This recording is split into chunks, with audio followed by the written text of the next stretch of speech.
কান্না বুঝি সবই তোমার জন্য, নাকি তোমার ভালোবাসায় স্নাত হয়ে হয় সে নিজেই ধন্য।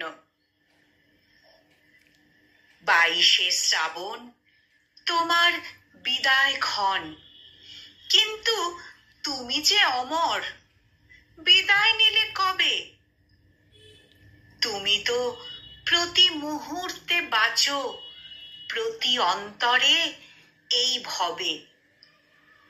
তোমার কবিতায়, তোমার গানে, সাহিত্য কলার সকল ধারায় বাঙালি তথা বিশ্ববাসী আজও তাদের সাহিত্যের নাও পাড়ায়।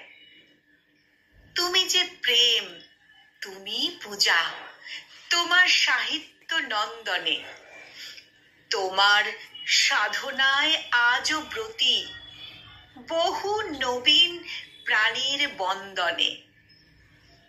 বিশ্ব নন্দিত হয়েও তোমাতে আজও অটুট মাটির ঘ্রাণ। তাই তো বিশ্বকবি হয়েও শুধু তারকাতের নেই তোমার স্থান। সকল হৃদয়ের প্রাণের কবি, প্রাণের ঠাকুর তুমি। তোমার হৃদয়ে বাস করেছে আজন্ম সুজলা সুফলা এই বঙ্গভূমি। তাই তোমার রচনায় সবাই খুঁজে পাই নিজেরেই। তোমার গড়া প্রতিটি কুশীলব বলে যায় জীবন গাথা মোদেরই। তোমার চেতনা, মনন, সমাজ দর্শন আজও বড় প্রাসঙ্গিক। তাই তো তুমি আছো, জড়িয়ে আছো আজও সবার জীবনে প্রাত্যহিক। মোদের প্রেরণায় কলম তোলে আজও কত শত নব্য কলম প্রেমী।